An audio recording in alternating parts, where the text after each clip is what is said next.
Friday. Oh, by the way, anybody know how to get out of town with all of the traffic? Just 217. Oh, Stay off of 40. Yeah, go down through downtown. They're doing construction on Milton at night. Yeah. So just it take it starts all the at way 6. down Lone Tree and Yeah, you could either go Lone Tree or just go down through. I mean, it'd probably be better than Milton, but Milton, the construction is they're at night. They're rotating, which, Okay. yeah. confuse everybody, huh? Okay, So, Madam Chair, we can get started. all right, thank you. And good morning. And for those that do celebrate, happy Easter. I know today is a Good Friday for, again, those that do practice, and we will try to get this done early so that some of us can leave this afternoon to spend some time with our families. So having said that, good morning, everybody. And I want to thank the staff. I mean, again, we understand this is your holiday as well. And thank you for being here and being part of this. And my name is Patrice Horstman. I am the supervisor for District 1. I'm also the chair of the board, and we're going to go ahead and do roll call. And with that, Vice Chair Vasquez. Good morning, everyone. Geronimo Vasquez, Supervisor District 2 and current Vice Chair. Welcome. And District 3. Matt, you have a quizzical look on your face. While we're waiting for him to come on, I think you're having problems with the sound. District 4. Good morning, everyone. I'm going to have my video off because I'm calling in from home, and I know if I use that, it's going to mess with my voice and my voicemail, my voice stuff. So anyway, good morning, everyone. Staff, thank you for everything, and also my colleagues, and looking forward to a short meeting. This is not working. Matt, Cutting out. All right. I'm sorry, Steve. I was just telling Matt his mic is on. Okay. And Supervisor Fowler, District 5.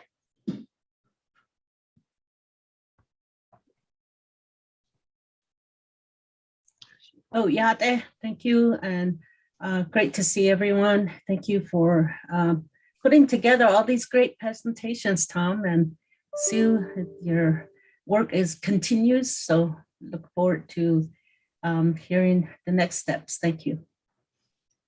Thank you. And then do we have District 3? Is he online with us? Looks like we lost him, Chair. So obviously we will let everybody know when District 3 is back on. Matt was on for just a moment. I think he's having some computer issues, but there is no reason to hold up right now, I think, at this point. And we are looking for Tom and Sue Brown to put us at the end of our seats this morning for the wrap up of our facilities. And this is the County Facilities Master Plan. This is part 5 of 5. We've had 4 excellent reviews and outlines, and we are looking forward to having it all come together. So at this point, County Manager, I'm going to turn it over to you, and unless you want me to turn it over to Tom. I'm going to do it right to Sue Brown, and then she'll take it from there to Tom. So Sue. Thank you. You're muted, Sue. That's one. Good morning, Madam Chair, members of the board, County Manager Peru. My apologies on that. Thank you for your time and attention on these last 4 presentations that the Facilities Management Department and Director Hanachek have done on the Facilities Master Plan, the needs of county facilities, but more importantly, the needs of county departments to deliver services, and the needs of the citizens that weigh so heavily on our thinking on what we should do with our facilities. It's been excellent work by Director Hanachek and his team. Diligent, they have served us incredibly well through this pandemic in so many different ways, and it's an exciting next step to consider where we should go with our Facilities Master Plan and what projects will be prioritized as we look into the future. Today, we're going to get the fifth of the 5 of the sessions. We're going to, as always, do a bit of review of the previous 4 sessions just to reorient ourselves and for anybody who hasn't joined us previously. And then we're going to move into how to deal with all of the information we received in the previous 4 sessions. We're going to talk about how an organization like ours, a large one that spans a great distance, 18,662 square miles, as we all know and can say in our sleep. How do we do that? How do we deal with our facilities in so many different places, so many different priorities, so many needs? How do we figure that out? And that's what we're going to talk about today. We're going to basically show you a funnel and how we work through each one of those issues and how we regard them, and how we have done historically, and then give you our recommendations of how to move forward with all of the information that we have received from our partners and from our departments and our incredible staff here in the county. So with that, Madam Chair, with your permission, I'm going to turn it over to Director Hanachek while he will kick us off. Oh, and I do see Supervisor Ryan just joined us, Madam Chair. Let me get off. For the record, he is with us. He just indicated he's on his iPad until he gets his computer working. So the record just reflects that Matt Ryan is also. We have a full house here, a full board. So thank you, board members. And Tom, take it away. Excellent. Well, thank you very much. I feel like there's a lot of pressure today. I heard a few comments already about let's just get through this meeting so everybody can start their weekend. So we will do our best to do that. But as has already been mentioned, this is very important information. This is kind of the first steps in our future forward as an organization relative to facilities planning. Before I dip into it, I do want to thank the Board of Supervisors and the County Manager's Office for staying 6 hours over the course of the last 4 sessions. It was a total of 6 hours. And also for entertaining a Friday meeting that may or may not span through lunch. So it's certainly appreciative. I'd also like to thank the departments that have presented and our partners that have presented throughout this series. And there's been a lot of information. We're not denying that, but as Sue mentioned, we're going to try and funnel it today. We're going to try and wrap it all up in a nice bow and move forward from there. So I'm going to try and share my screen here. Hopefully it'll be flawless. It is. It's about to show, Tom. Okay. There you go. You're on. Excellent. So as Sue mentioned, we're going to give a brief wrap up and then we'll advance the slides. They're on slide number 5, I'll just mention, and when we get there, I'll remind you, I did make a couple minor edits on some of the information on there, so I'll make sure I point that out. Way back on February 1st or February 2nd, I forget the date now, it seems like a lifetime ago with the first presentation, we kind of gave a brief overview of facility master planning and kind of the history of facility master planning as an organization. All of you, I'm not sure if you've had a chance to go to your offices just the other day. I put copies.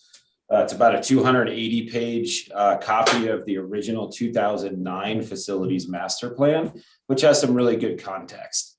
And again, we're going to cover some of the core concepts today of that plan and how it relates to where we are today and how it relates to how we move forward. Another thing that we covered on the first session was recently completed projects, because it's always good to celebrate all of the efforts that we do. And today we'll cover how some of those were identified in the original master plan in 2009, and then other ones that potentially weren't, but that aligned with the core concepts that were established back then in the original one.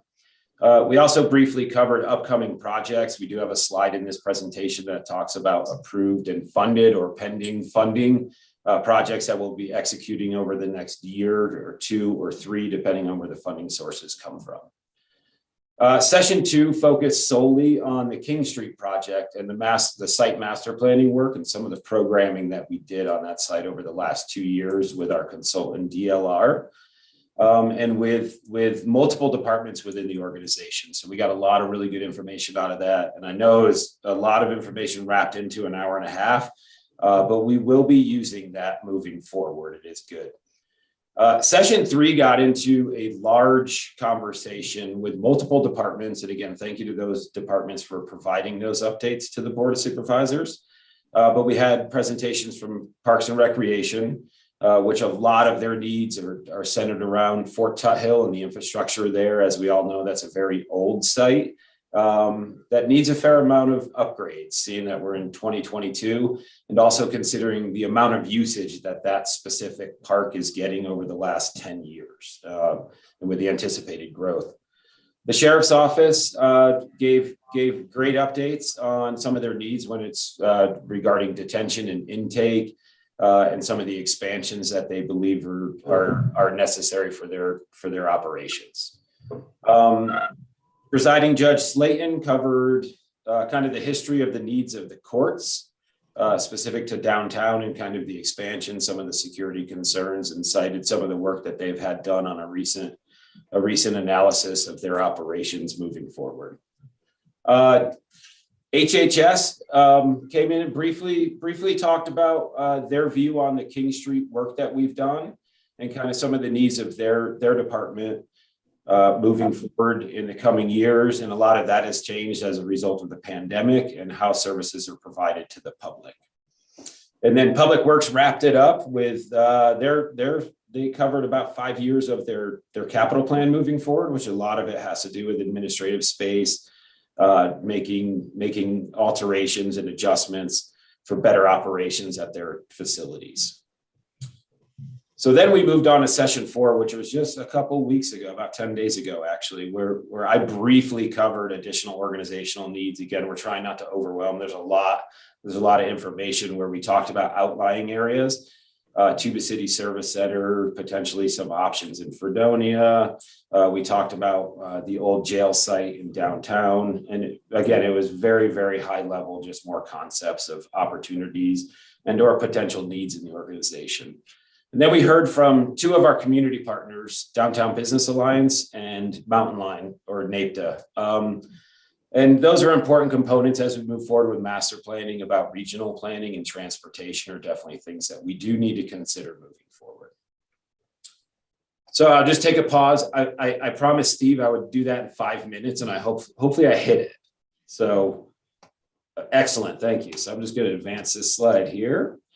So what I'd like to jump into now is we're going to step back in time slightly to the 2009 master plan. And I am not sure that if everybody's had a chance to actually read through it. Again, it's 280 pages, and I just dropped them off on Tuesday morning. So I'm just going to kind of give the very high level overarching. And I have a bunch of bullet points here of projects that were identified in the original master plan. And there were 4 scenarios that were developed, and between the Board of Supervisors and also the facility planning advisory team that was created then, which included a bunch of directors from departments, discovered that scenario 2, option 2, was the one that was best for our organization. And here is just a very small list of some major projects that were highlighted specifically in scenario 2.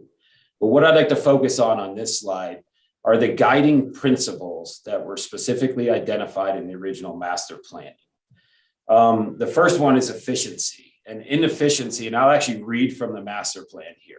There's 4 bullet points underneath efficiency. So what this means, and these are principles that actually are timeless in our organization. And these are ones that we apply to all the projects, regardless of size, that we implement. And regardless of whether or not it was identified in the master planning, because times change and factors influence the decisions that we make as an organization. We'll get into that a little bit later too. So efficiency means for the internal and external customer. It also includes flexibility, accessibility, and reliability in the solution. And the solution in this case is any solution we provide from a facility's need. It also appropriately positions the county to serve customer populations. Of course, we're all in public service. That's one of our core public service values. That's why we're here. That's why we do what we do. And it also maximizes staff and space utilization.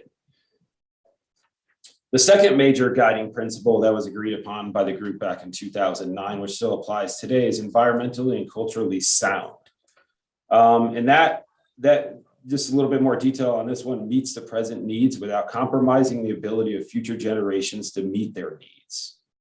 It's harmonious with natural and built environments, which we see with one of the most, some of our recent projects, we're trying to bring the outside in. So we bring natural light into the areas with some of the casual staff areas that we've done at HR, that we're currently doing at finance, that we did at the medical examiner's office. So we bring that natural environment into the workplace. It also acknowledges the diverse cultures of Coconino County. So the work that we do is spread throughout the organization, and we are very cognizant of the design elements and the approach that we take based on the location and based on the customers that actually come to those facilities to receive services from us. And it also promotes design that encourage customer engagement. And of course, that's a fundamental of building buildings. We want people to come into our buildings and get what they need, and also encourages them to come visit us so they receive the services that they need. And then the third guiding principle is governance, which could be classified as prudent investment of tax dollars. Of course, that's a priority in everything we do. It meets long and short-term financial strategies. So good strategic planning on the financial side, coupled with the facility needs. And it aligns with the Board of Supervisors' strategic vision, which of course, I don't need to explain the importance of that. So I'll just take a quick pause here before I move on. Just want to see if there's any questions. I've kind of covered a lot of information already, so. You know, and my guess is some of the questions some of us may have or comments to be made are coming up. Okay. So it may just be better just to go ahead and, unless somebody has some questions, in which case, members of the board, if any of you have some questions as he's going through this, why don't you just use that raise hand function so I can see it? Otherwise, Tom, it'd probably be the best use of everyone's time just for you to continue to go through it here for a while. Absolutely, not a problem. I don't have an issue talking, so we'll head on to the next slide here.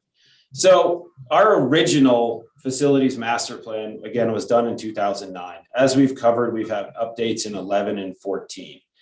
One of the interesting things about plans, any kind of master plan, and for us it's specific to facilities, is that even the best laid plans have influences. They have factors that come in that could never be predicted. And what this slide is showing here is that even though we had a very solid plan in 2009, things change. And there are major factors that happened between then and now that have changed where we are today. It changes our approach. But again, I want to go back to those guiding principles are timeless, and it takes a long time to be able to establish those, but they need to be timeless. They need to be flexible. They need to be adaptable to any situation. So some of our biggest influences that came through since the 2009 master plan was the Great Recession. Obviously, our revenues for an organization were very low. There is issues with securing contractors, and we all know the complications associated with the Great Recession. That changed our approach and our planning on a lot of our projects, and it almost pumped the brakes slightly. So the department and the organization decided in 2011 to readjust and do a facilities master plan update. And really what that addressed was a couple of core issues that needed to be addressed, because it was a couple years later, the Great Recession had happened, and our lives were changing with how the organization provides services. And three of the big things that were identified were increased security, increased sustainability, and increased flexibility in how we execute our projects relative to what the plan directs us to do. We also updated numbers for staffing. And at that time, in those updates, we could see that staffing increases in the organization dipped accordingly because of the recession. So it readdressed what our actual space needs were. Fast forward to 2014, and we were kind of, we were post Great Recession, but we had learned a lot of lessons, and our overall general fund allocations had been cut, and they weren't fully rebounded at that point. And really what we were looking for in this, again, was to update specific numbers in the facilities master plan based on a couple of factors that were perceived by the organization, by our consultant at the time, which dealt specifically with the availability, scope, and capacity of local governments to respond to changes in national and regional and global economies. So that was a lot of words right there. But it also uncoupled of increased pressure on delivering public services is something that we were experiencing as an organization, which required a reassessment of our master plan of how we move forward. And then at that time also, there was new realities and understandings about governance specifically, according to our consultant, which we addressed in that update. So it kind of recentered our approach considering these new factors. And we're cruising along, and Sue will cover a slide here in a little bit about projects that we accomplished between 2009 and now. So we kind of recentered our approach, and then in 2020, basically 2019, the pandemic kind of crept in, which threw everything that we knew beforehand. This was new waters to chart, and it kind of threw a large wrench in the works for us, which brings us to where we are today and why we're having this conversation. So this happens, but again, our guiding principles, those are the ones that we held true to. And in the last 2 years since the pandemic started, we have executed a lot of projects.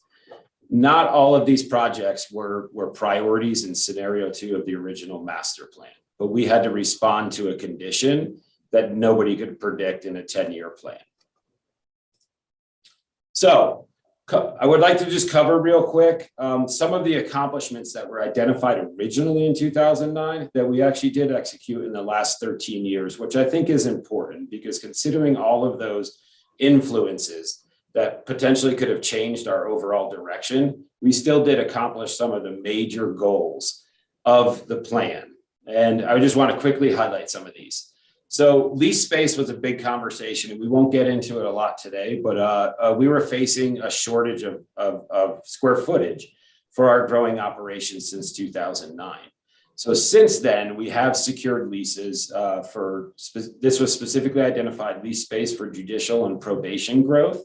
And since then, and currently today, we have satisfied that need.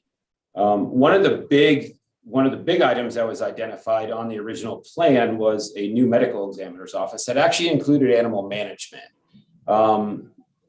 But as things change, animal management actually moved back to King Street, so it's all incorporated there. We also have an area at High Country Humane, which we inherited a few years ago, that allows for the actual for some of the functions for animal management to take place over there. So we decided to build a brand new medical examiner's office, reusing an existing building. So that was a very large accomplishment that we just finished about 3 years ago, about $3.5 million project. And that place is beautiful. We also, another huge win for the county was the relocation of the data center. And there's a long story behind that, but right now we have it in a very secure location. We have it on generator backup. And as we all know, the technology side, especially, that's the brain of the county right there. That's the side that we need to make sure we protect that. And there's never an interruption of service there. So that was a very large accomplishment. The original master plan indicated not only sustainable approaches to everything, but physical solar installations. And it was identified as carports. Anyways, neither here nor there. We've done solar installations on the roof and in the parking lot of King Street, on the roof and the parking lot of Juvenile, and on the roof and the parking lots of both the Leaf and the jail facility, which is paying huge returns for us as an organization, and also providing us the opportunity to become more sustainable in our operations. For those of you that are familiar with the Center for the Arts building, we met with Jonathan Stone a few months ago when we reviewed that lease. That building is fairly old also. It's one of the older ones in our inventory. Through the partnership with Creative Flagstaff, we've actually been able to, with a little bit of support from the county, partnering with them to make significant improvements in that space to make it more usable and enjoyable for our customers to visit. Another project, which we briefly covered on session 1, was a remodel of the Page Justice Court. And that one has been in the hopper for about 20 years. So that was a huge success. It's a beautiful place. We did it in partnership with court administration. They secured some security grants, so we incorporated into that. We partnered with funding on that, and we finished it off this fall. Another thing that was identified, I mentioned it briefly earlier about security being an important consideration in the 2011 update to the master plan. The way we operated 20 years ago is completely different, and the threats today are completely different. I mean, I don't need to, we see it in the news all the time. Security improvements were a huge focus throughout all of our master planning, and we've made a lot of improvements to secure areas, specifically with public lobby and employee interactions, and not only in courts and law enforcement areas. We've done it in a lot of other areas of the county to provide the security for our staff. And a lot of those we do in partnerships with departments. We do funding through grants, and it's been very successful, our approach to that. And the sheriff covered this in some of his recent accomplishments. But one of the other things that was identified way back in 2009 was an expansion of the Page Sheriff Substation, which was just completed this past October.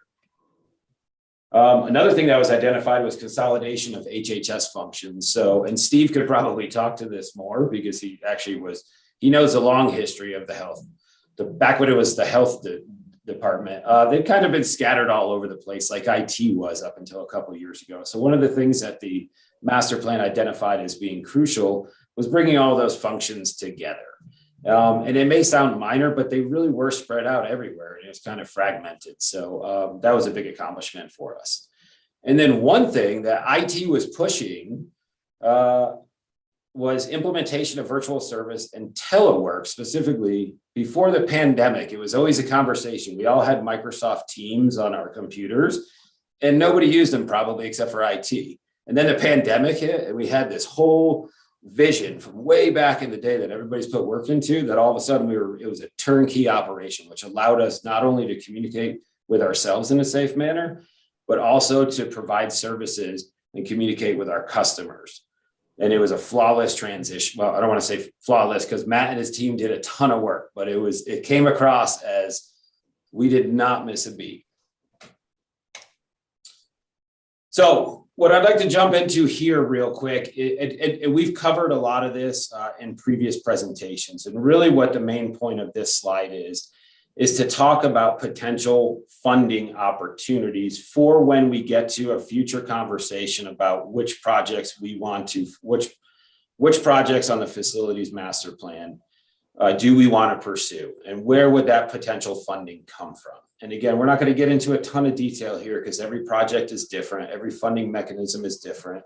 There may be opportunities that exist 2 or 3 years from now that may not exist today. And ARPA is a really good example of that. Nobody could have predicted that we were going to get, specifically for our department, a $4.3 million allocation for HVAC upgrades. So again, very high level here. Some of the things that we look at here, jail district has funding available to be able to do facility improvements. There's Public Works has HERF funds that are available to do facility improvements. There are opportunities for grants. Parks and Rec is a good example of that. They get grant funding from state parks that allows them to do improvements to their facilities. I've already mentioned ARPA money, but there's the opioid settlement money. We're pending grant approval on the Pathways to Community, which would be a $350,000 upgrade to a facility to provide a core service. Some of the other options that we have are PPPs, which I'm sure everybody's heard of, and they could take a slew of forms. So again, we could work. Parks and Rec is a great example of public-private partnerships with, Flag X, with the campground there, with our entertainment, with the snow play. For facility side, we see them all over town here with all the new housing, the apartments, and you have businesses in the basement and kind of forms like that. And we've looked at a variety of those from a facility standpoint. And that is another option for partnering with the private sector to be able to accomplish the needs, to help us accomplish the needs to satisfy what we need in the organization here. But regardless of which funding mechanism we proceed with, there's always a lot of discussion that happens at the beginning of it. And when we are ready, we come to the board with a complete package and a very logical package that works, that's fiscally responsible, and that's doable. So I've talked a lot, and right now I'm going to kick it over to Sue Brown. She's going to cover the next two. We're just going to mix it up a little bit.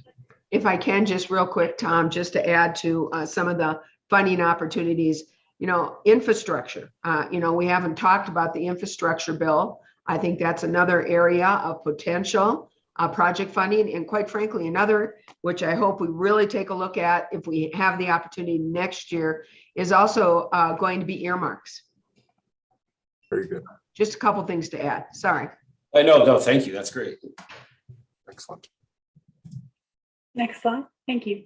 Thank you, Tom. Madam Chair, thank you for that note as well. I think that really pinpoints what Tom's talking about too, in terms of the flexibility. A lot of times with a facilities master plan, we'll create priorities. But as we do them, pending funding availability, we may reorder those priorities because one plan or one project may have funding where another one does not. And we take advantage of that. That's a very important part of that flexibility and governance, where those guiding principles come together to really create opportunities that we may not have had otherwise. So we're looking at that, and it segues very nicely into what we want to talk about here. So what you've heard over the last 4 sessions and part of today were a range of things. You've heard ideas. People are passionate about the things that they believe in terms of how we should provide service, how we should do certain things in their departments, and they're subject matter experts on those. And we need to, part of what we do in FMD and part of what we do in a facilities master plan is work very closely with users, with departments and their customers on how best to build a physical environment that works well, that works correctly, that has the proper amount of security, that is not daunting to enter, that is not daunting to serve the people that it is meant to serve, and that it works well for the county employees so they can focus on service and not on going around facilities issues.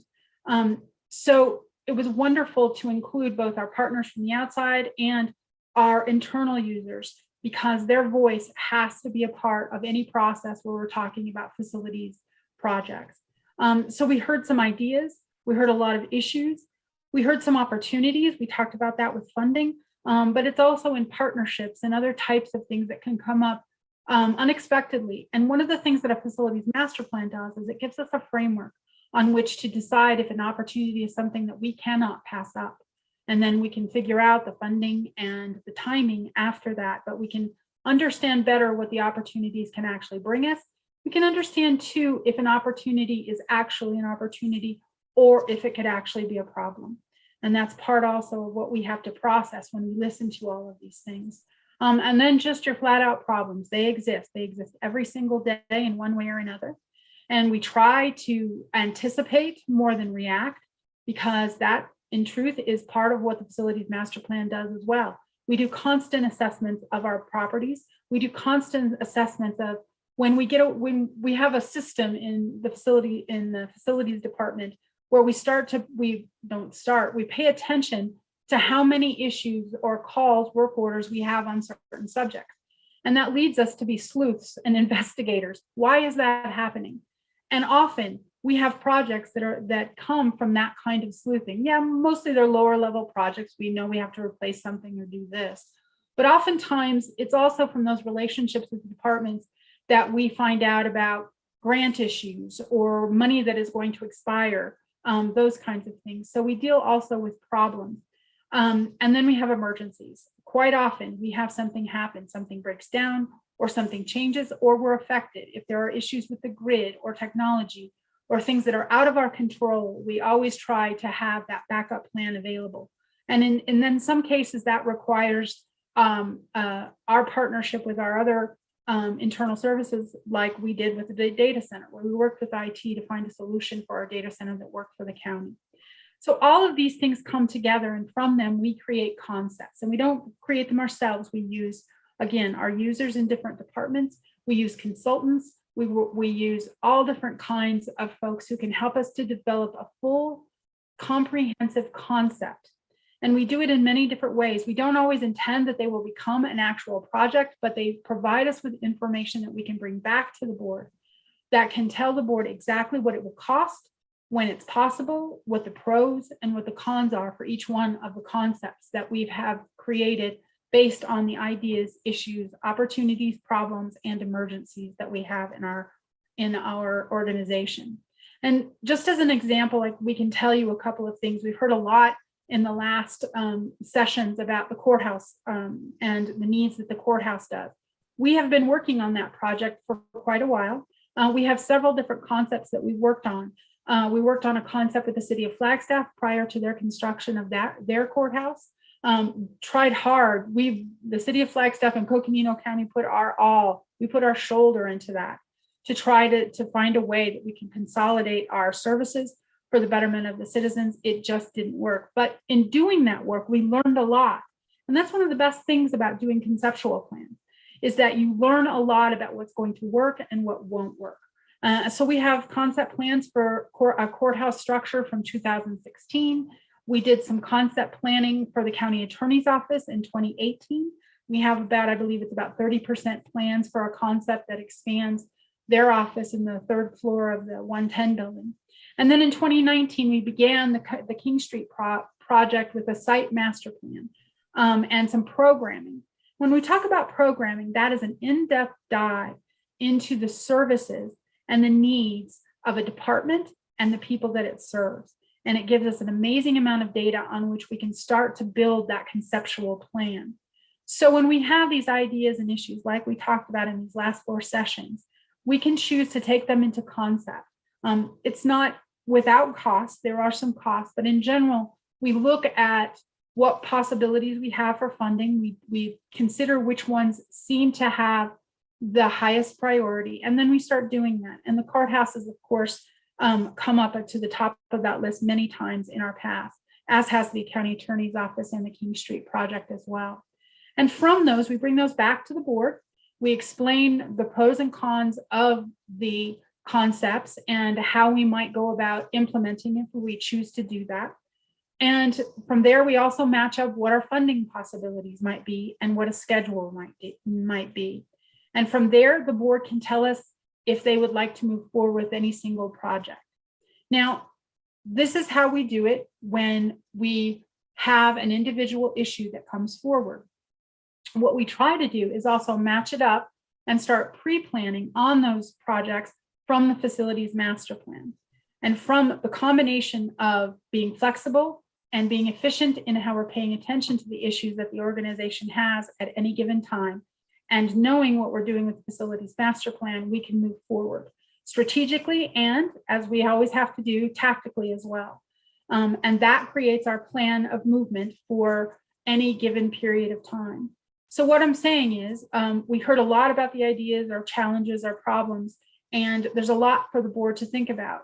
But what we really want to do is focus on what we want to prioritize and how we want to move forward. And what we want to talk about is how we do that. Slide 7, please.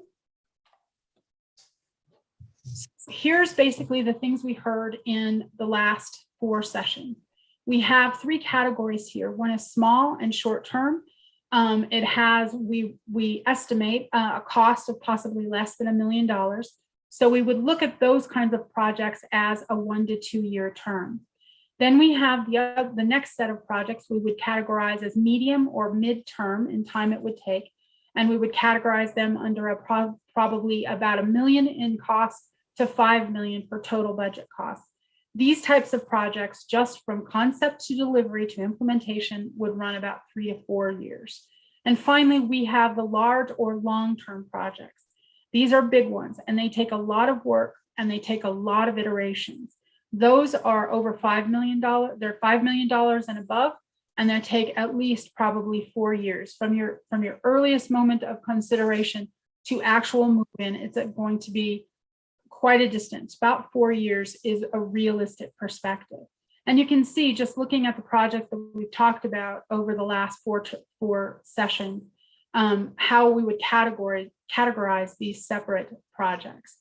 And what we're doing here is just saying that we need to consider what they are. We wouldn't be asking for answers from the board do you want to do this or don't you want to do this? But what we would recommend is that we put these all in these categories so we can understand sort of what they are in relationship to each other and to a larger plan that we would want to adhere to. So with that, I'm going to turn it back to Tom, and he can tell you how we're going to, what our recommendations are for dealing with these. Thank you, Sue. Certainly appreciate you taking those couple of slides. My throat was getting a bit dry here. So we have about 2 slides left, and I just kind of want to wrap it up by saying, well, where do we start? Again, we've heard we are on hour 10 right now of this facility master plan update. As we mentioned, there was a slew of information in all of the PowerPoints. There's a slew of needs throughout the organization, and it's not just from a facility standpoint. We understand that there's needs in the human resources part of it, the IT portion of it. So where do we start from a facility standpoint is that what are the priorities that we have, as Sue alluded to? At this point, we may have an idea, but we don't want to put ourselves in a box. We don't know really what tomorrow brings us. Through proper planning that allows us to tactically and strategically plan for anything. What options do we have? Even though we've presented a bunch over the last couple months in these presentations, and even though a lot of them align with the recommendations in 2009, just like anything, there may be different options that we have not explored yet as an organization. What potential funding mechanisms do we have out there to be able to accomplish our priorities from a facility standpoint? And what may be on the horizon for that? And how do we leverage those partnerships or outside of general fund funding mechanisms to be able to accomplish our needs?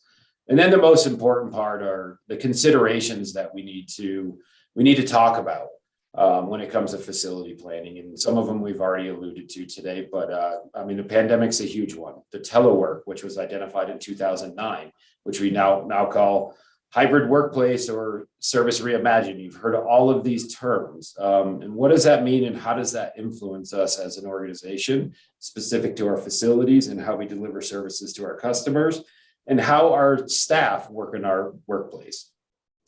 A couple of the other things that we need to consider are also the capacity in the construction field. And that's not only from availability of products, that's availability of actual physical construction companies to build things.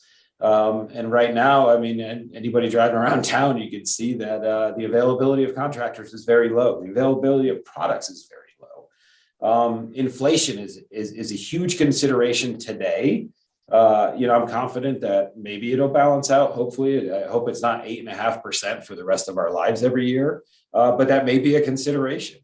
And then, of course, one of the most important things that we should be considering in everything we do is sustainability. We all understand, it was just declared that this is Earth Day month or Earth Month, but every day is Earth Day, like was mentioned at the board meeting on Tuesday. So that is a consideration that we have to bring into the discussion, which has been part of the discussion, but it needs to be, we need to look at it in a different light because it is 2022. Technology is increasing significantly since 2009. So the next slide is our recommendations of how we move forward specifically. After hearing all of this and 5 out of 5 sessions here, with all the information presented, with all the concepts, we're where we are today in April 2022. The information that we have, we would like 2 things. One, we would like to do a tour of all the facilities with the Board of Supervisors. And we could coordinate that. And again, it's not going to happen over the course of a week because we have 40 plus facilities. So it's going to take a lot of coordination. We obviously have facilities all the way up in Fredonia. We have them in Page. We have them in Blue Ridge, Williams, Ashford. We're all over the place. We're the county. And then the other thing we're asking, what we're recommending is to allow us to do an update to the existing facilities master plan. So not to recreate it. The 2009 facility master plan has really good bones in it, and it has very good architecture. And we do not need to reinvent the wheel, but there are core concepts in there like the mission, the goals, the guiding principles that we definitely want to review. And as mentioned, we also need to review what the hybrid workplace looks like. What is service reimagined? What are our space needs in 2022, 2023, 2032? I can't believe I'm talking 10 years out. That sounds crazy to say, but that's ultimately what this plan does. And before I turn it over for discussion, what I'd like to just do is give a little bit of perspective of what updating the facility master plan means kind of on the working level. There'll be a lot of discussions as part of this project. But one of the most important things we'll do is work with the Board of Supervisors to discuss the guiding principles and other perspectives of our organization and our needs today. We'll also work with departments, including those that have their own capital plan. So that's Parks and Rec, that's Sheriff's Office, and Public Works. So this will be a comprehensive plan, all inclusive for the entire organization, wrapping it all up in a nice bow to look at it from that perspective. We'll also, as part of this plan, work with finance to talk about appropriate funding mechanisms for whatever's decided, whatever priorities are in the master plan. And then, of course, as we go through this process, we will be coming back and talking about it. As the update progresses, the FMP update progresses, we will obviously be coming back to the board in a formal manner to discuss where we are and how it's looking and get feedback from the Board of Supervisors on the path forward. And then ultimately, it would be reviewed and adopted by the BOS in a formal session when the entire packet's completed. So at that point, I think we are almost an hour in. I apologize, maybe 50 minutes. So we are open for questions, discussions. Members of the board, any comments or questions? Supervisor Ryan. Yeah, actually, thank you, Madam Chair. And oops, something just happened to my display. There we go. I'm back again. Yeah, you see you. You haven't gone off, so we see you. Okay. Okay, good. Yeah, I've already had 3 15-second to 30-second. Everybody freezes. Just give you a heads up. If that keeps going on, I'll hop on my iPad. So that seems to be working better. I don't know what's going on. Anyway, you don't need to hear about that. What you're talking about is facilities. I like this because we all know the world's changed in many ways. And try as we may to anticipate, the paradigm's changed. I don't think we've fully gotten through the balancing associated with the whole pandemic and what's the counterbalance once we bring people back in. We barely started to do that. Some have been there regularly, but all in all, that dynamic and that balance, it's going to vacillate a little bit, and to get a better understanding with it. I think you outlined it really well, Tom, in terms of various phases of various thinking.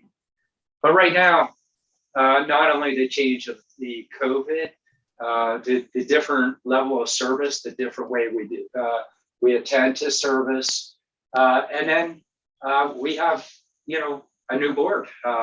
What is our vision? How do we want to go about it? So that's a very important piece. The other piece, for the sake of, the presentations that we went through, yeah, we can see we got a lot of needs, but one thing, and a little bit less here, and I know we'll cover in the future a little bit, but it's not like we have a lot of money to go and build capital.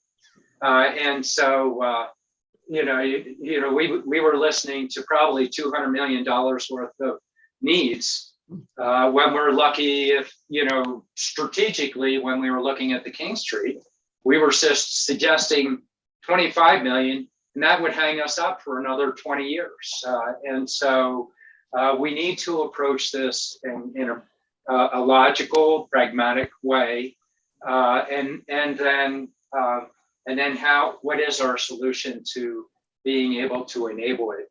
And I love the idea of a tour, not only for the sake of seeing facilities, but I think we're all due to just go out and see our services, who does what, and that'll be a manifestation of what happens with the facilities, but it goes that much further. So I like the idea of a logical approach. This gives us a chance to pause, but really still keep working towards it, but in a more measured pace, as well as strategy associated with it. Thank you, Madam Chair Patrice. I love your tie, by the way. I was going to say, by the way, hey, my mom and dad are rolling over in the grave because I'm here on Friday, but I put my pink tie on, and I found a shirt that looks like a decorated Easter egg. So there you go. You look very, very appropriate for the holiday. So any other comments? I have a couple comments to make. And first of all, thank you, Tom and Sue, and quite frankly, your staff. I know this has been a long time, a comment and a long time in the making. And, you know, breaking this down and bringing us up to speed was certainly a mammoth effort. And so I want to thank you. And, you know, I agree with the comments that Supervisor Ryan made. You know, I think there is a new vision. And I think part of that new vision is because we do things differently now. We learned something from COVID. You know, we have smaller offices. We now have teleworking. We have internet capabilities. You know, we reach our public differently. And, you know, I think that we talk about drive-ups now. And, you know, I think those are very different than when you all were looking at things pre-COVID. And quite frankly, there are a couple of other things too that I think we need to take into consideration. One is, and I didn't see you talk about this, is the connection center. I think that's huge. And, you know, the NAPTA and Mountain Lion and Metro Plan, you know, and being part of that and building as part of that and coming up with a strategic plan that incorporates that. And that really goes to, you know, our commitment to sustainability and, you know, reduce carbon footprint. And there are things I believe that we can really, if you can, you know, just kind of work together with them. And quite frankly, the same in terms of buses and bus lines. And I think these are things we need to take a look at when we start looking at our long-term planning. You know, you know, I know FDBA did their Flagstaff visioning process, and I'd like to see us be collaborative again with the city of Flagstaff, at least for that part. You know, obviously the Coconino County is much bigger than Flag, and, you know, you're dealing with Fredonia and you're dealing with things in Tuba City that we're talking about in Page, and there's other areas too. But when we look at building out here, especially in Coconino County, I don't want to do what the city of Flagstaff did. You know, I want to be a partner, and I want that to be discussions when we look at some of this, because there are still work to be done, I believe, in collaborations that can be made. And then, of course, I think the county jail. When are we going to get rid of the county jail? You know,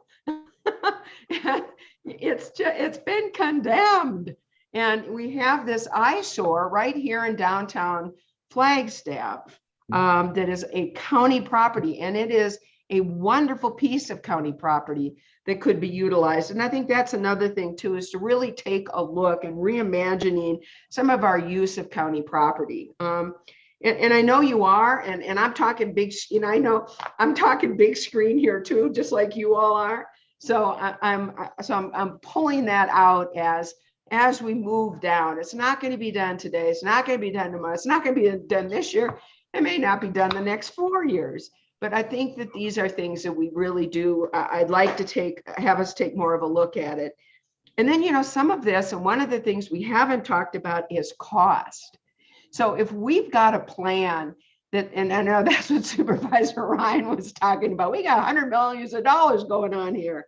And obviously some of this, and I really liked about your project classifications under short, medium, and large, right? Because some of these are things that we can accomplish now. Some of these are things that, you know, we might accomplish because money is coming in from the infrastructure bill or ARPA or a grant or whatever. which case that gets priority because we got the money for it and the money to fund it. And I think it's good to keep, you know, I know there are times people talk about PPP funding. I know that the county or that the presiding judge talked about that in terms of a creation of a judicial center and a new court system. And, you know, that may be pie in the sky, quite frankly, because of the hundreds of millions of dollars we'd be talking about. But we should look at these things. I think we should, you know, look at these opportunities. And, you know, let me see if there's and then last but not least, you know, a lot of this is a balancing act. I know that our county manager, and I agree with him, has talked a million times that our greatest asset are our employees. And we can't be all things to all people. And by that, I mean that, you know, if that is a priority and that's where we're going to put a large bulk of our money, it's not going to go into capital improvements, at least not from, you know, the general fund. So, and yet there are things that we have to take care of. We all know that, you know. I know this is minor, but the truth is we got to do something about the Board of Supervisors chambers, because at some point we aren't going to be able to function as a Board of Supervisors if we don't take care of that. And that's just one example. You know, and I know there are about 1 million more. And boy, I appreciate Tom, you and Sue for your depth of experience and just your history in this whole process. You know, certainly I have not shared. And so I'm looking forward to working with both of you as we kind of move this process forward. And it's been pretty eye-opening. So, I really appreciate that. So thank you both. And thank you, County Manager. Any other comments from other board members? Vice Chair Vasquez. Sure. First off, I want to say thank you for the presentation, all the time and hard work you put into it.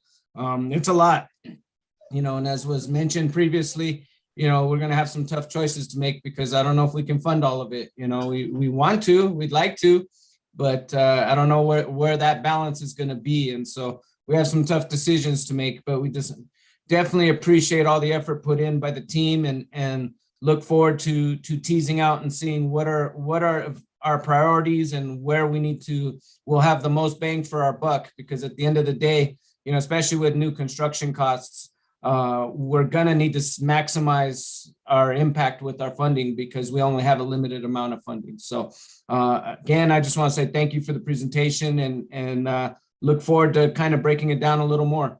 Thank you.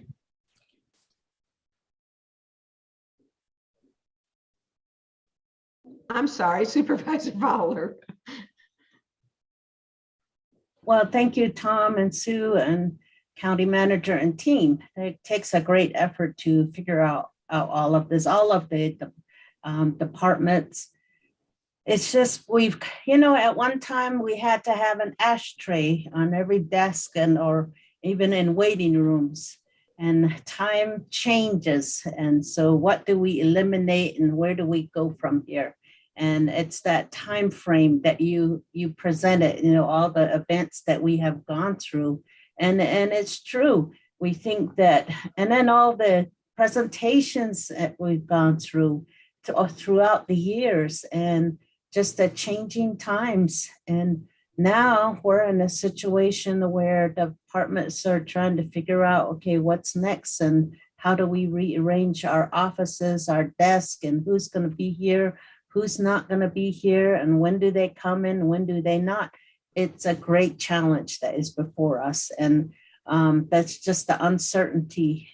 But you're able to at least have a concept and say, this is what we're looking at. We have accomplished a lot. It's just amazing that we got the Page Station, the court. Thank you, Sue. That took 4 years.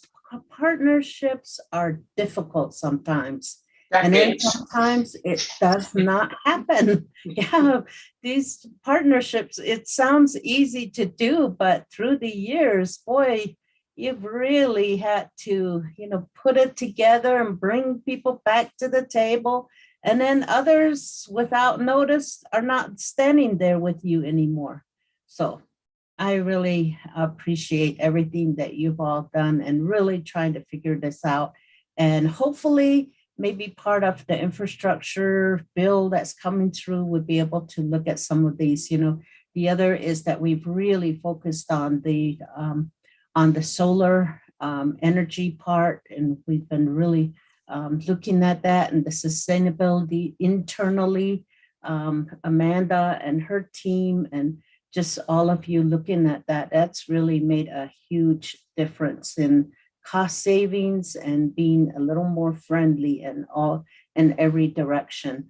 I would like to just make sure that we remember that, Tuba City office at one time used to accommodate all of us, basically. It's part of most of our needs.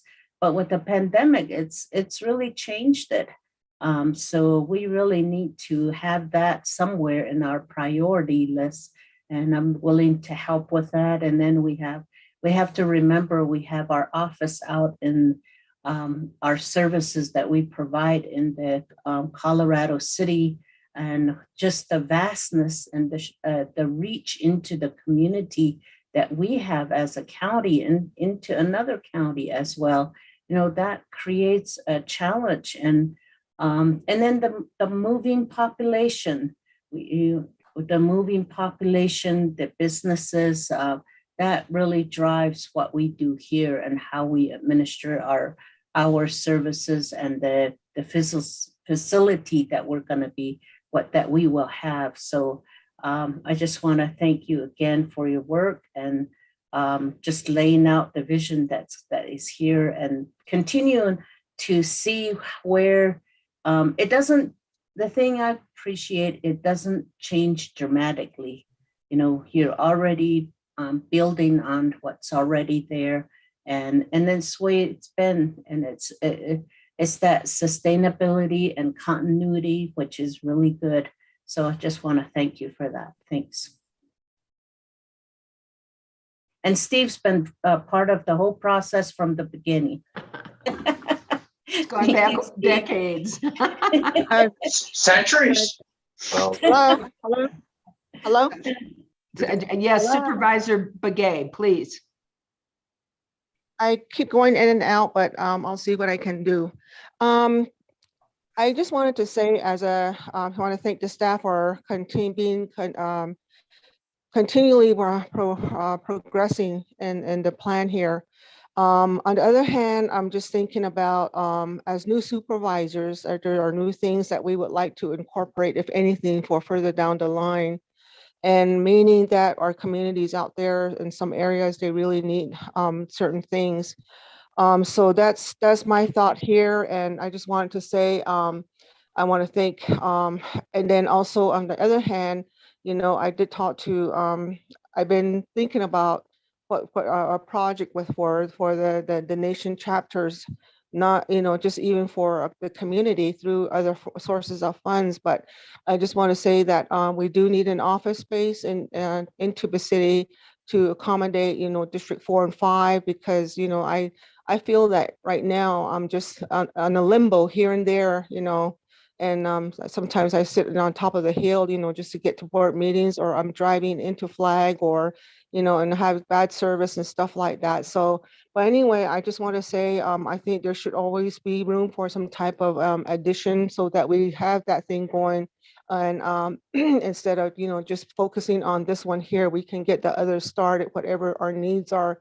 So that's my comment. And I just want to thank all the staff, for working, and the previous board members, and Steve for your involvement, and Sue and Lucinda and others, and from the staff. We do have a very great staff here, and I'm really proud of them, all of them.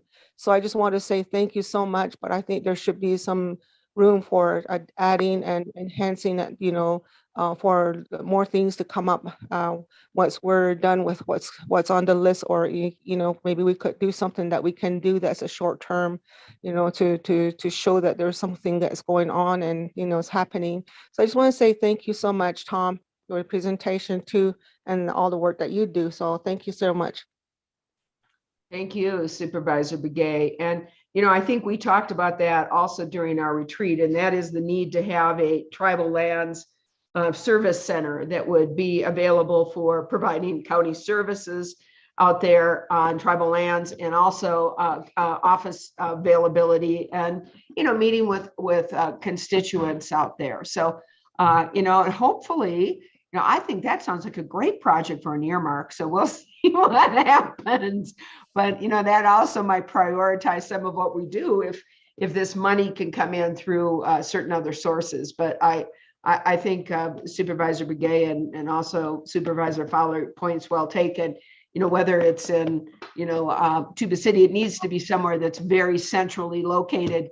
We're having a hard time sometimes getting land, if you will, or a lease. So if they cross the street in Moenkopi, if they're going to give us a lease, we may want to look at that too. So, but something centrally located in Coconino County on tribal lands really does need to be a priority. And it also doesn't have to be, it's not one of our, $5 million plus. It's, it's more in the $1 million and a half range. So, and I think the benefit for that is real. You talk about customer service and outreach. I think that's very important. So, Madam Chair, if I could make a couple comments. Yes, County Manager. Oh, so very quickly, for the recommendations and discussion. So we're going to proceed with the process of getting things in place to update the facilities master plan. Again, it's not redoing it because that's too large of an effort, but we do need to update it. There are certainly some new needs that cropped up because that's been several years since the plan was developed, and so we'll proceed on that. We're also going to proceed on getting tours. Now that we're getting out of COVID, you all need to walk the halls. You need to look at everything, the underbelly. Take a look at the jail. While it's not been condemned, it is ancient, and I can assure you that is at the top of our mind in terms of getting it down. And we've already, we're in the process of getting the information, the costing. It's a complex demo. It's not a simple one, but it is going to happen sooner than later. With regard to some of the larger projects that on the list, in terms of our financial capacity, a larger project will involve a voter approved bond. It is the magnitude of $100 to $120 million. Clearly exceeds not only what we would have in terms of the pay as you go, but just our revenue capacity to even finance that through debt service. And so that will require a lot of exploration in terms of looking at those types of big projects. In terms of the other projects with that medium column and then the first column, certainly those are items that are simpler, not in terms of ease, but just simpler in terms of scoping it and looking at that in terms of the prioritization. Certainly loud and clear, looking at facilities for our communities in the Tuba City area, that whole area, Cope, Cameron, that mid-county area, tribal lands is very important. Our board member Begay has been very patient, that she does kind of travel to where the signal is good to be able to connect remotely. And so that's a big challenge, as well as the work that Supervisor Fowler does remotely in that area. So again, it's a large county. We know that projects are waiting to be done, but then at the same time, we're looking at the capacity of the facilities department to manage the projects. They're not only the owner's rep, they are also the maintenance arm and the development arm of the facilities we have. We're very proud of the facilities we have.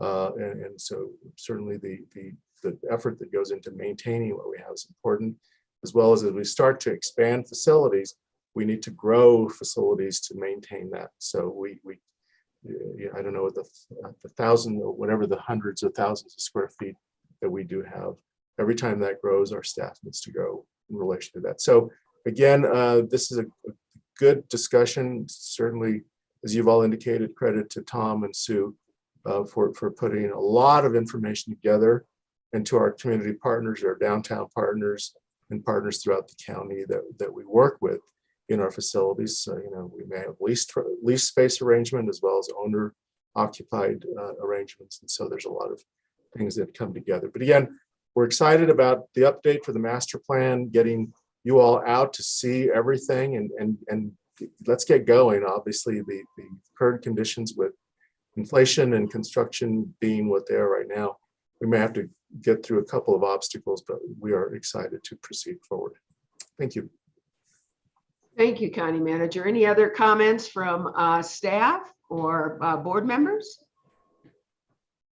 No, we definitely appreciate the feedback and the thoughts. And again, we appreciate the 10.5 hours now that you guys have spent with us over the last few months. So certainly appreciate it. And we will be back. This is not the last. We're going to have to extend. This is going to be like the FMP update, session 5 out of 10.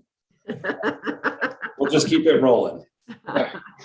Madam Chair, if I can, I just want to acknowledge in our audience today is a gentleman by the name of Curtis Slife. He was our original master plan designer and architect of the master plan and its 2 subsequent updates. And I just wanted to acknowledge his extensive work and his very intuitive style of working with Coconino County. He did a tremendous job on that earlier work, and it shows because it's lasted through 2022. Well over 10 years, which usually they get pretty dusty, but this one didn't. Very proud of that. Thank you, Deputy County Manager. And yes, I'm glad he's here, and I'm glad he's still interested 10 years later. We appreciate his partnership here with us and his continuing interest. So thank you. So any other final comments? So boy, Tom, you delivered, and Sue, you delivered. And we really appreciate that. We also know there'll be a lot more discussion moving forward, but this was very helpful. Thank you. It was a great way to put it all together. So really appreciate that.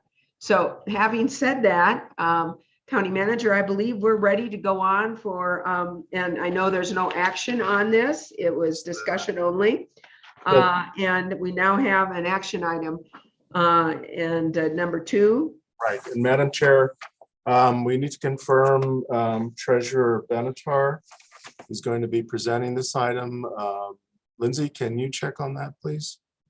She is not able to be here, so we've been told that Sue Waka is going to fill in, or I think I saw one Juanita Hernandez. Okay, can you pull them over to panelist? And in the excuse me, Steve, it's Val. I'm actually texting with Sue. She's going to be just a few minutes. Okay, Madam Chair, would we like to take a 5-minute break? Well, absolutely. 5 minutes sounds great. Thank you.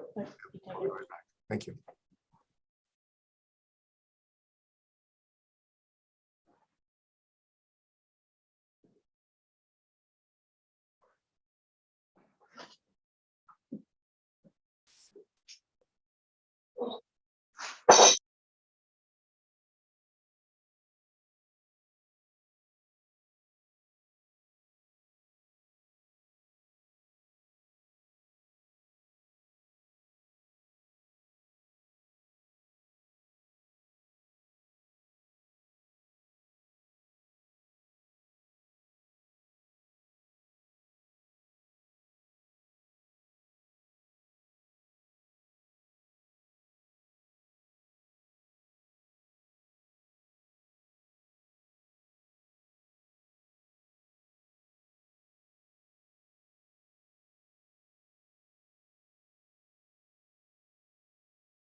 Sue, are you there? Can you test your mic for me? I am. Can you hear me? I can hear you. Perfect. Thank you, Sue. They're just You're welcome. they're taking a break and they'll be right back. All right. So- Thanks, Lindsay. Thank you. Yeah. Hey, Lindsay, Yes. it's Lucinda. Sorry, I'm in a process here on something critical. So Oh, no. I had to pop off. Are we going into exec session? No, not yet. They've got to resolve as the Board of Deposits to just do this one action item for the treasurer's office, which shouldn't take too long. And Okay. then they will go into exec. Okay, great. They- I they're had on a quick alerted break. Wes, so he's ready. Okay. And is he on? Do you know, Lindsay, is Yes, he on he's the? here. He's here. I'll Okay, promote him. great. And was he on the, but we'll go to the, He's on the public session right now. great, but we'll go to the exec session, correct? The Correct. other link, the Teams link. Is he on the Teams link? I didn't check that. Yes, he's got that on his calendar. Excellent, great. Okay. Thank you. Great, thank you. Bye.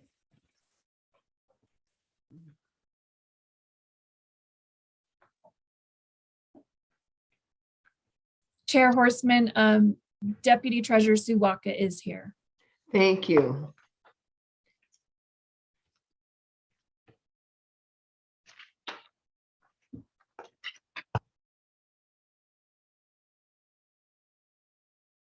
Oh, and everybody gets back, we'll start it up again, and we're gonna go as the Board of Deposits. We haven't done that before.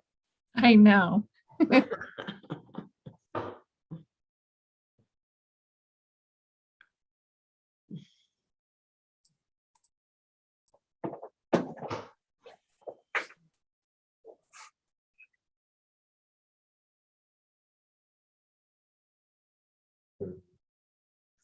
Let's see, number 2.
Well, that's great when you get up to do some files there, Patrice.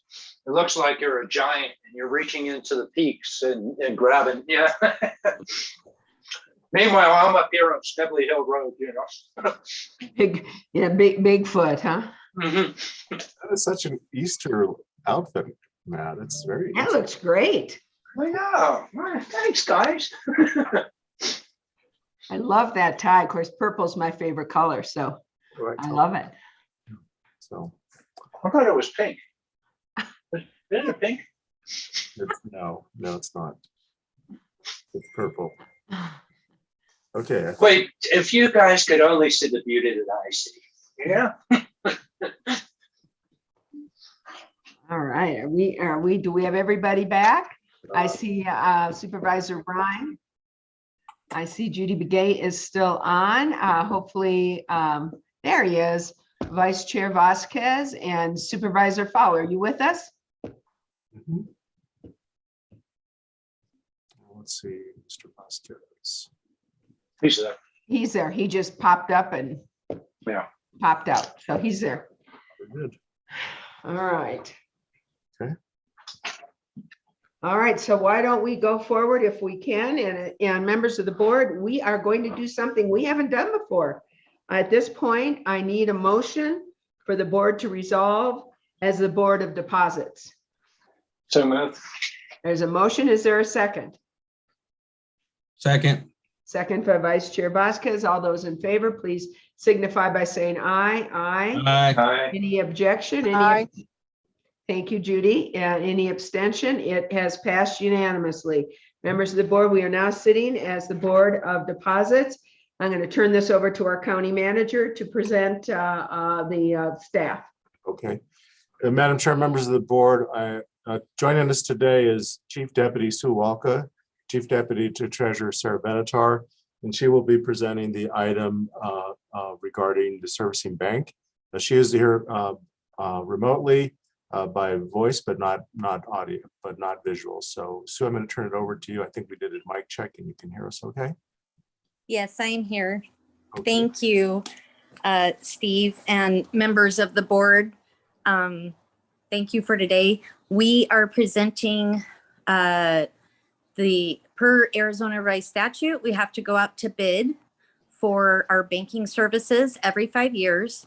And so we are presenting the review of accepting 2 proposals from JP Morgan Chase and Wells Fargo today. We've received their bids for banking services. So you're asking for a motion just to accept these 2 bids, is that correct? Yes, Supervisor Horstman, yes. And Madam Chair, I think it would be to acknowledge the bids. So we're. Oh, thank Bid. Thank you, County Manager Peru, to acknowledge the bids. I appreciate the assistance there.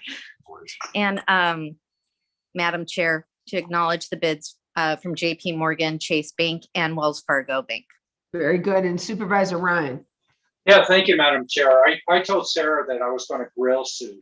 So Sue, could you now, I'll pause and say, thank you, Sue. Really appreciate this. Thank you, Supervisor Ryan. Thank you for not grilling me. That's right. Sue's worked with Sarah and with us for a number of years. Madam Chair, I'll go ahead and help out here if you don't mind. I can make the motion on this. Absolutely. Supervisor Ryan has made the motion. Let me go ahead and read it for you real quick, just to capture the motion. So we're moving to approve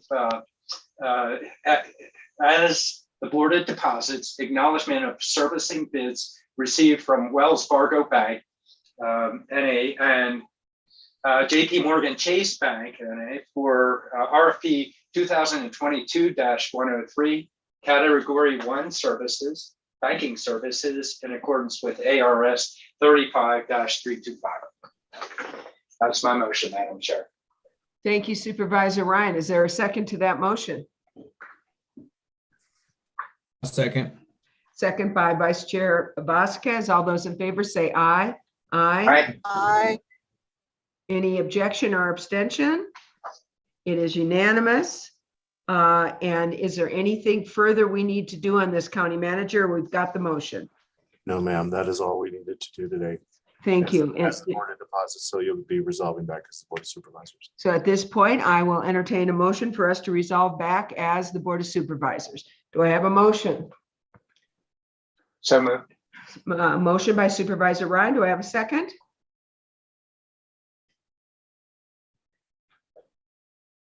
Do I have a second? You.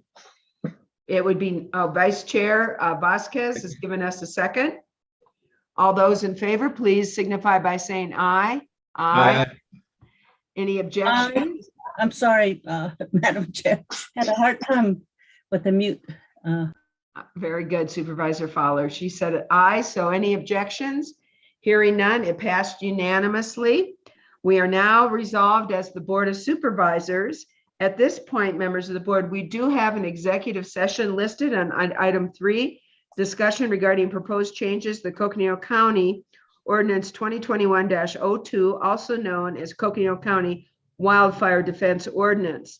This is a request for executive session in accordance with advice from legal counsel. And I will ask County Manager, is there a recommendation from legal counsel for us to go into executive session? Yes, staff recommends that we do retire into exec session and at the advice of counsel. So we will be making that request. So we have a request for executive session for advice from legal counsel. Do I have a motion to go into executive session? I'll go ahead and make, oh, go ahead, Lena. Give you a chance to make that motion there. I move that we go into executive session, Ah, Madam Chair. Thank you. I'll second that motion, Madam Chair. Supervisor Fowler made a motion, seconded by Supervisor Ryan. All those in favor of going into executive session, please signify by aye. Aye. Aye. Any objections? Any abstentions? It was unanimous at this time, members of the board and members of the public. We are going into a executive session for advice from legal counsel. And I'm going to ask that all of you on this meeting, leave this meeting, our Zoom meeting, and I believe you should have a Teams executive session link. So let's leave here now and let's get on to executive session. Thank you.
Okay.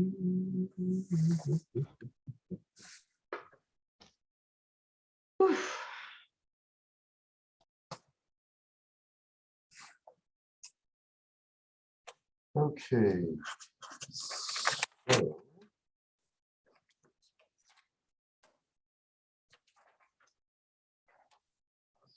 We're down to the last one, and I actually think that we just want to go to roundtable on 7. We'll just yes, 4, 5, and 6. You just want to just say 4, 5, and 6. We are not doing. We'll go to 7. yeah. We wanted to do touch base though on the CSA issue that Lena is interested in. I thought we'd do that under 7, but that's okay. We can do it under, I understand, we can do it under 4 as well. Yeah, if we could do 4 and then you can do just a Then we'll wrap. just, yeah, then we'll And then waive that the should- rest. And then that should be a wrap for the day, I think.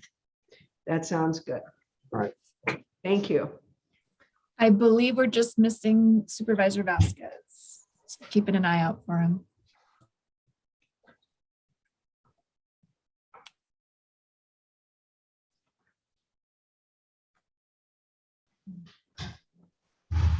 It'll be windy but beautiful this weekend, huh? It is, yeah.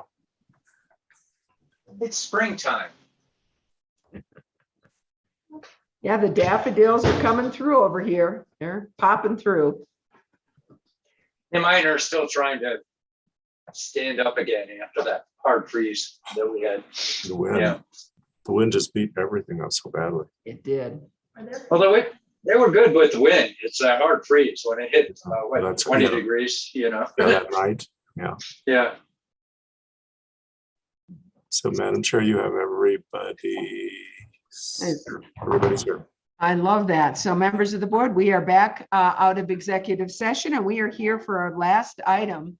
And actually, we have item 4, discussion of possible action regarding state and federal legislative priorities and our committee appointments. And I know that Supervisor Fowler would like to make an announcement on this. And so I'm going to turn it over to Supervisor Fowler.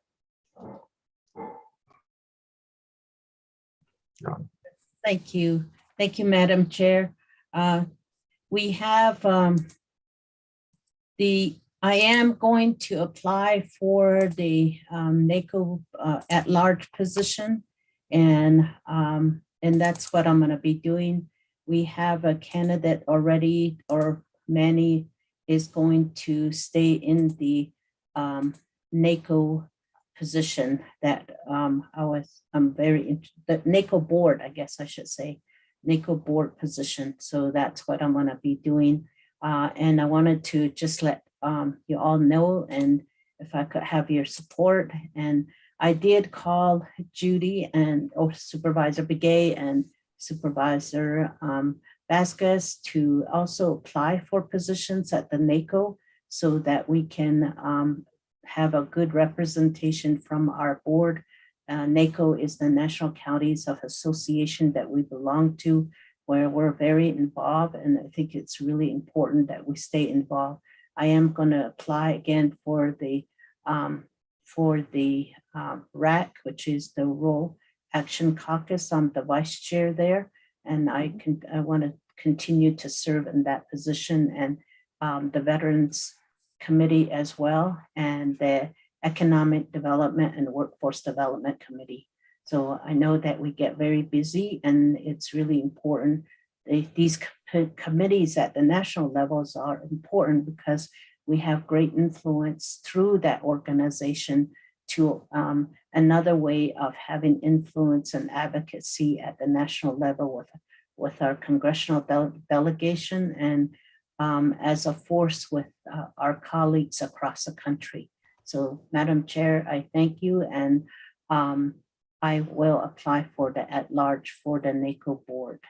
Thank you, Supervisor Fowler. And just a heads up, everybody knows that the CSA board meeting for these positions are this coming Thursday. So it's going to be really important that all of us are either on Zoom or down there in person or giving a proxy. And I'll be going down there in person. I know, so will Matt Ryan. I'm not sure if Lena, if you're going to be coming down in person. That looks like all 3 of us will. So Make sure if you can't be on by Zoom or you can't be on, to please give your proxy. We need your vote. And I think you all know I am going for WIR alternate, and Richard Lunt is going again for WIR representative from the CSA. So that's the good news. And we are, both of us served last year, and we are looking forward to serve this year. And I'm also looking forward to serve with Public Lands. I don't believe that's come up yet, and that's not coming before CSA for a vote at this time. But right now, it's the, as I understand it, it is the NACO representative from CSA and the at-large representative from CSA and the WIR representative, which Richard Lunt is going for, and the WIR alternate, which I will be running for. So we need your vote. So with that, Supervisor Ryan. Yeah, if I can, thanks, Madam Chair. And yeah, everything Lena had said, the more we're engaged in different committees, usually the signups for the committees themselves, like Public Lands, if I remember correctly, fall into that October, November period. But when it comes to officers and special designation, that's what we're looking at. Yeah, Trey's bubbled up, so we can solidify that information. But the pieces that Lena's talking about first, Manny's been doing this a long time. Actually, when I was president of County Supervisors Association, we kind of set in motion. You know, when we come in as president, you're there for a year and you're out. You barely learn where, you know, the doors are in the bathrooms before you get out of there. So your ability to serve well was limited. And our discussion at the time at CSA was, we need to put somebody in there that sits there for a while. And it's true also for the WIR positions, so that you get experience, you can speak well on behalf of the state, the region, et cetera, but particularly CSA for what we have going on. But these conversations go broader. And so, you know, as we talked about the other day, our recommendations with Patrice and Richard are really important. My understanding so far, nobody's put in because I'm going to have each of them come before Medium County Caucus and just for a minute or two, just say why they're doing it. If there are other candidates, I need to let them do it as chair of Medium County. But we haven't gotten anybody. Have a little bit of rumors going back and forth on whether anybody would put it in. For a while there, I mean, Manny in the last year or two has said he may not run again, or maybe he will, but he's looking at limited time. With Lena reaching out to him, he's asking the Coconino County support him, which we've done in the past. We've worked well with Santa Cruz County, and he that other position on the board, it's a little bit trickier. You got to work with NACO to get that appointment, the presidential appointment, if I'm remembering correctly. But Manny was suggesting to Lena that he'll try and help her out with that. Is that correct, Lena? Am I capturing that the right way? It is. So thanks. Okay. Yeah. And so, you know, in that, Manny will try and support Lena and try and get him on there. And Lena has a longer term interest of, you know, eventually when Manny steps out, is there an opportunity there for that? And Trey, you can correct everything that I said. That's wrong. Yeah, and right now at large position and these other positions, the board doesn't need to take action or anything. It's really with the NACO president, and that's where we're applying. We're applying and making these, submitting our applications, I should say. Yeah, and I'll probably do a quick follow-up. What Lena was talking about for Geronimo and Judy becoming more engaged. WIR as well as NACO, that'll give you a chance to, when you go to the conferences, I think you're both going to those, that when you go there, go around and just check out these committees a little bit more and do your own investigation to see where your interest is. And then what may be able to benefit not only us as Coconino County, but maybe the state for what we're trying to do at the federal level. I sit on transportation. Any of you could join it. They don't limit the seats on transportation. And then the other one, I'm not interested in military affairs as a veteran. Mine's more associated with all the work that we've done with our military installations, there's been some discussion of creating a REPI committee. And if that takes place, I'm going to ask to, be on that committee, just a little bit more dialogue associated with them. But the most important thing here, I guess, that we have is that we go in and support Lena, hopefully Manny, Patrice, and Richard for what we see. Two things just real quick. I don't know if you saw this, but Supervisor Richard Lunt was just honored as the superhero of Graham and Greenlee counties. So I thought that was really wonderful. He is just a wonderful human being, and certainly is an absolutely example of what a public servant is. So that was really cool to see. And then the other is I have been asked, and this is wonderful. So hopefully those are going back for WIR will take part in this, because I certainly would love to see some friendly faces. I have been asked to basically MC the local tourism economies workshop at WIR back in Alaska. So I hope you'll join us on that, and there should be some wonderful speakers. And it should be a wonderful, it's an open panel. So you're all invited to attend. And of course, go ahead. I'm sorry, Madam Chair, but the Alaska conference is actually WIR and RAC conference. That's correct. That is correct. Yes, so WIR and RAC in Alaska. So hopefully that'll be fun. That'll be a great time. And Madam Chair. Yes. Trey has his hand up with you. Please. Yes, Trey. Yes, Madam Chair, I just wanted to make sure that you also knew that not just for the at-large appointments, but any kind of leadership appointment in the policy steering committee. So if any of you, this wouldn't be for membership in the steering committees, but the same process for applying for the at-large NACO Board of Directors position also applies for the policy steering committee chairs and vice chairs, as well as any of the subcommittee chairs and vice chairs.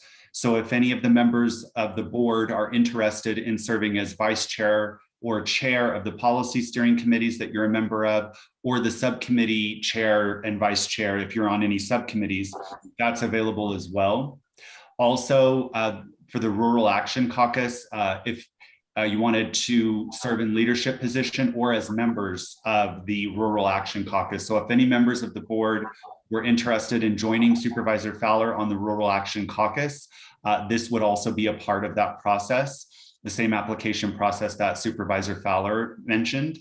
And then also for standing committee chairs, vice chairs, and members.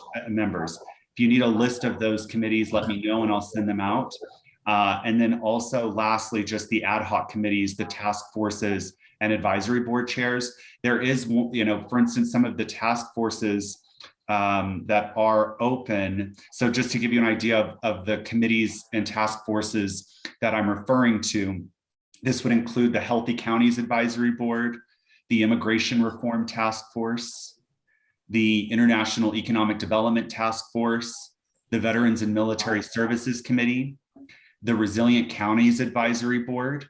And as a reminder, we are the recipient of a grant under the Resilient Counties program. So this membership in their advisory board would also apply under this application process.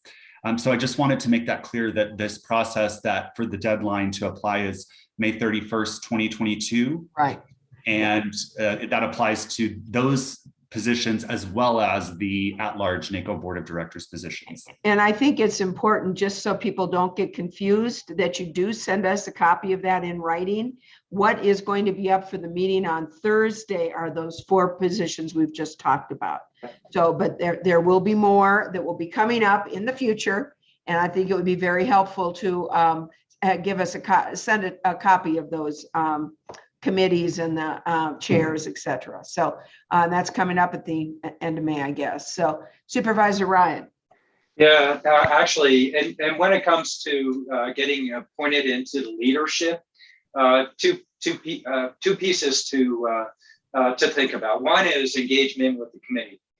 You build a reputation, you get to know who's there, get to know the leadership in that committee, so that if you want to put in for a leadership position, it will help you in that way. But the leadership positions are presidential appointments. So you also want to develop a relationship with the up and coming as well as the current presidents if you would like to be on those committees. Lena's had success in the past. Liz has had success, as well as I have had success in getting appointments, but those are the pieces to get into the leadership. Yeah, good point, Trey. I always forget about the subcommittees because that wasn't my area. And Madam Chair, if I may, I just wanted to make clear. So CSA has already sent this out via a letter. So that information is in your inbox. However, I will be sure to highlight it for you so that it, is at the top of your inbox, so that you have that information. Yeah, excellent. So, yeah, and if anybody is wanting to go for a leadership position, just let us know. Obviously we want to make sure that we're there and supporting you if you are. So, all right, anything else? Any other comments? We do have this scheduled for roundtable. Really, we want to just bring this back on number 4 so that Lena could let us know her exciting news that she's running for the at-large position. If there's anything else that any other board member wants to bring up under roundtable, or a county manager, if you have anything you'd like to bring up, now would be the time. Just one item, Madam Chair, just as you indicated, Richard Lunt is a pretty outstanding individual.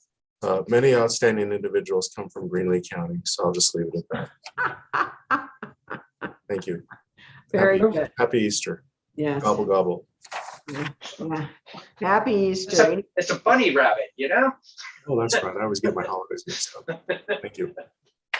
All right. Either that or he has very funny rabbits in his neighborhood. Okay. It's Tony. All right. Anything else, members of the board? Or all right. So have a happy Easter. Have a great day, and hopefully you can enjoy some family time this weekend. So thank you all. Bye. Ta-ta.